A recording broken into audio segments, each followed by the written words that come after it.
bien compris, merci.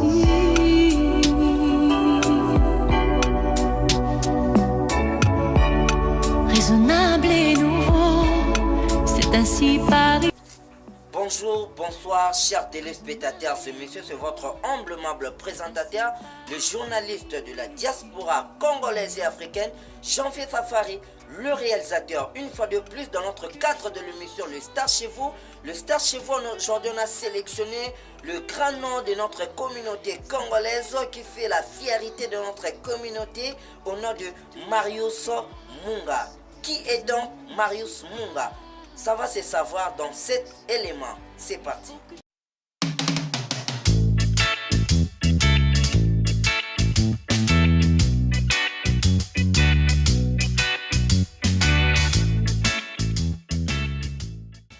Bonjour, je m'appelle Marius Munga, je suis journaliste, producteur et présentateur télé. J'ai commencé ma carrière en 1996, alors que j'étais étudiant à Kikwit, c'est dans le Bandundu, au sud du Bandundu. La chance que nous avons eue à l'époque, c'est que c'était pour la première fois que les gens voyaient la radio.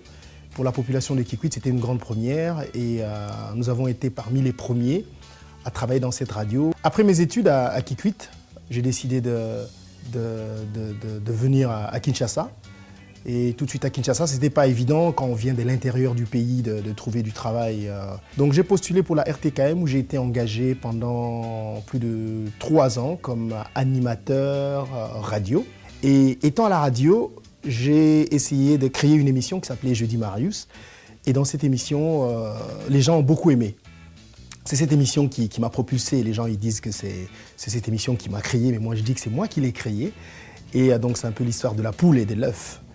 Et donc après la radio, après cette émission Jeudi Marius qui m'a propulsé au niveau des meilleurs animateurs radio de la ville de Kinshasa. Et j'ai eu la chance à la radio de créer aussi une émission sur la chronique musicale qui s'appelait Les Meilleurs. Et dans cette émission Les Meilleurs, ce n'était pas facile à la radio d'inviter les célébrités de la musique congolaise à la radio, mais j'ai eu la chance à cette époque d'inviter tous les grands noms de la musique congolaise à la radio, de Papa Wemba, Koffi Olomide, Werason, JB Mpiana à l'époque.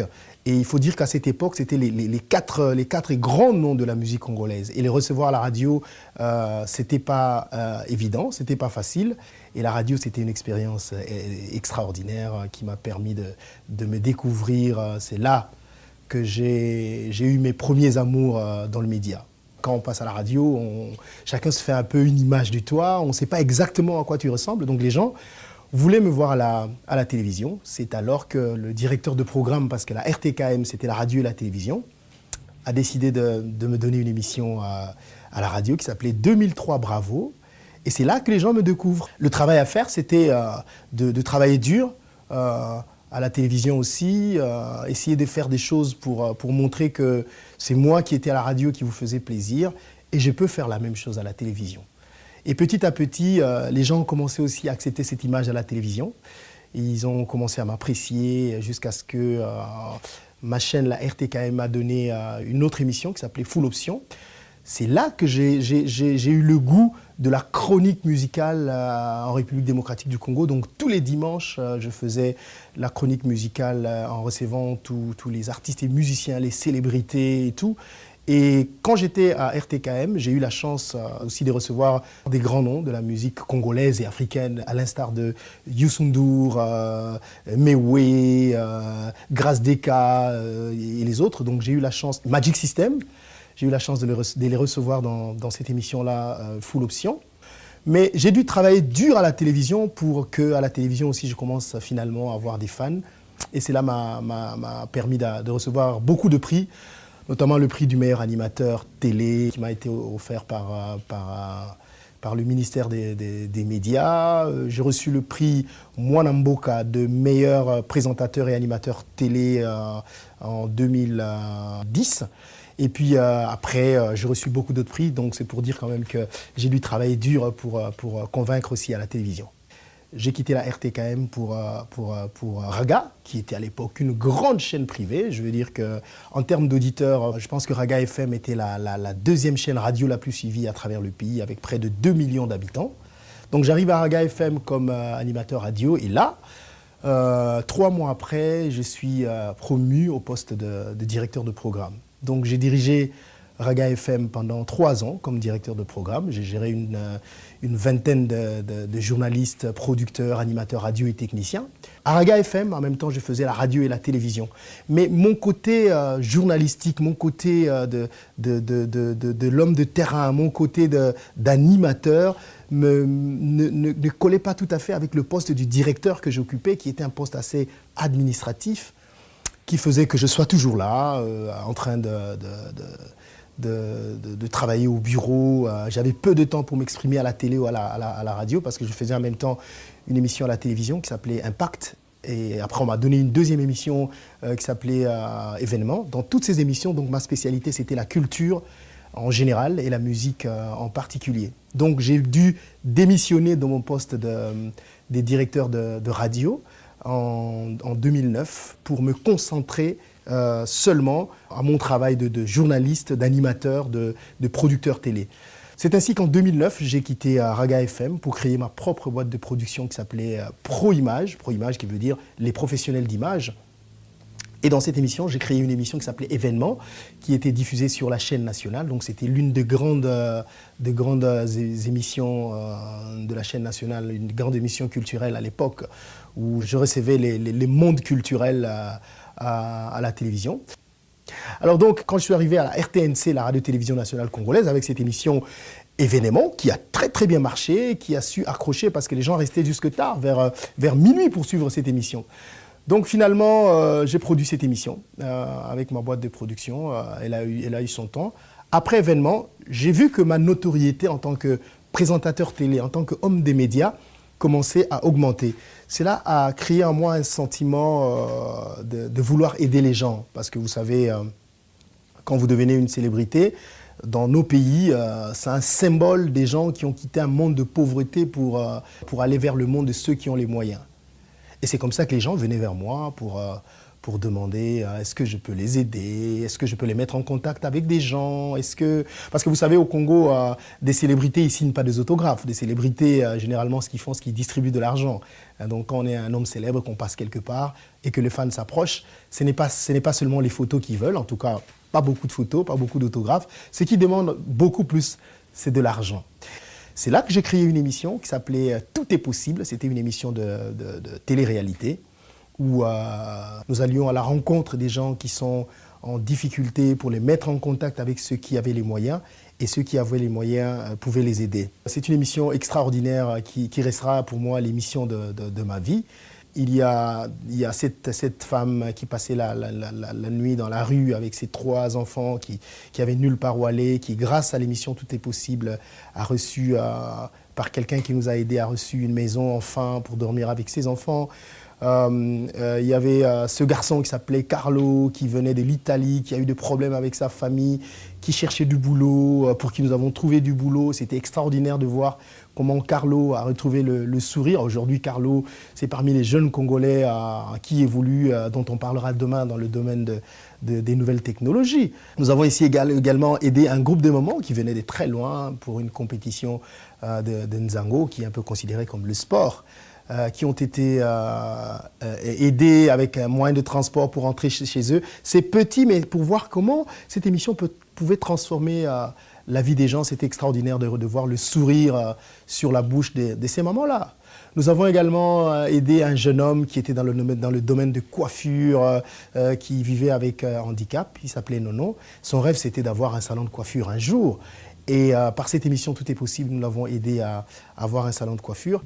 Donc cette émission Tout est possible, c'est vraiment une émission qui m'a donné un peu plus de responsabilité, qui a augmenté une certaine notoriété. Non seulement que j'étais connu dans le milieu des jeunes par rapport à la musique et la culture, mais cette émission m'a ouvert les portes pour accroître le nombre d'auditeurs. C'est une émission qui a touché les cœurs des mamans, les cœurs de papa. Donc j'étais devenu un peu l'homme de la télé qui symbolisait les problèmes des gens. Donc c'était une émission des cœurs. Donc, j'ai eu la chance d'être contacté pour présenter une de grandes émissions, l'émission télé la plus suivie depuis la nuit de temps, qui a boosté tous les records d'audience à Kinshasa, à Brazzaville ou encore dans une partie de l'Angola ou du Gabon, qui s'appelait Vodacom Superstar. C'est une compétition des jeunes talents qui concourent pour obtenir un prix.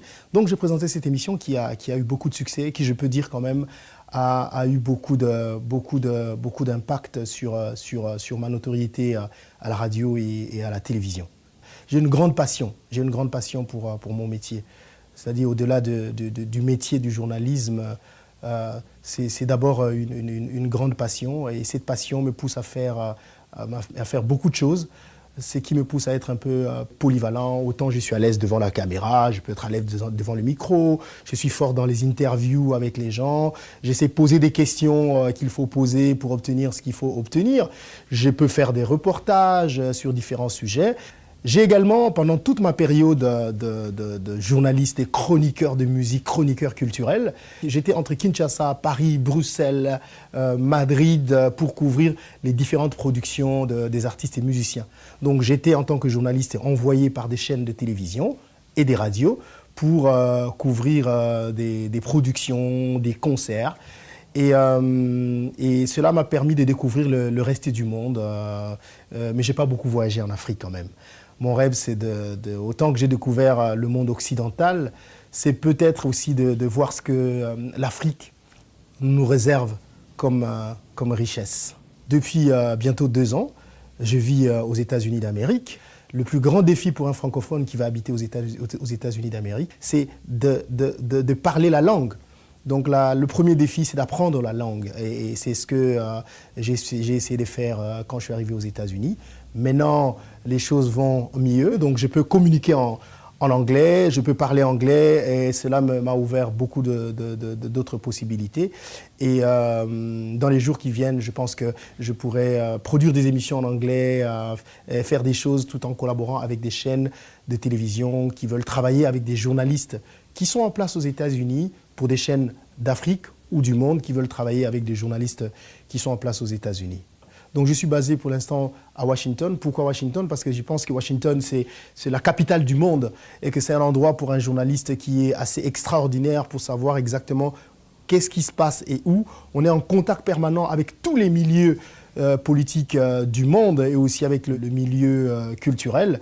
Donc de Washington, on est proche de New York où se trouve une grande concentration culturelle du monde entier. Je pense qu'en tant que correspondant, c'est quelque chose qui peut être très important et très intéressant à exploiter. Je suis en train de travailler pour l'instant sur un projet très intéressant qui est, vous savez que depuis aujourd'hui 10 ans, la musique congolaise ne joue plus dans des grandes salles à travers l'Europe parce qu'il y a une partie des Congolais qu'on appelle les combattants qui vivent là-bas, qui interdisent à ce que la musique congolaise joue dans ces grandes salles parce qu'ils accusent les artistes et musiciens de soutenir le pouvoir de Kinshasa. Et depuis 2 mois aujourd'hui, j'ai lancé une émission qui s'appelle Ingeta, Ingeta qui veut dire « ainsi soit-il », mais qui est aussi le cri utilisé par ces combattants, parce que jusqu'à aujourd'hui, il n'y avait aucun journaliste qui avait parlé de ce problème avec tout le sérieux journalistique qu'il faut pour essayer d'analyser, pour voir quelles sont les causes et quelles pourront être les solutions à apporter à cette situation. Je suis en train de voir comment collaborer avec les autres chaînes de télévision africaines avec qui nous pouvons travailler pour voir comment nous pouvons montrer toutes ces richesses des Africains qui vivent ici aux États-Unis d'Amérique, qui est quand même assez éloigné de l'Afrique, mais surtout l'Afrique francophone, mais dont on parle très très très peu parce que les regards des Africains en général sont tournés vers l'Europe, alors qu'il y a d'autres Africains ici qui réussissent dans leur domaine, mais qui ne sont pas vus. Des Africains qui évoluent ici, des Africains qui font des choses qui valent la peine d'être connus en Afrique, ne sont pas connus par des journalistes africains. Je pense qu'il faut des journalistes africains pour aller à leur rencontre, les montrer vers l'Afrique. Je pense que dans ce sens-là, que ce soit dans le monde de la nouvelle technologie, que ce soit dans la science, que ce soit dans la politique, que ce soit dans le sport, dans la musique, dans la culture en général, il y a des choses que les Africains font ici et qui valent vraiment la peine d'être connus.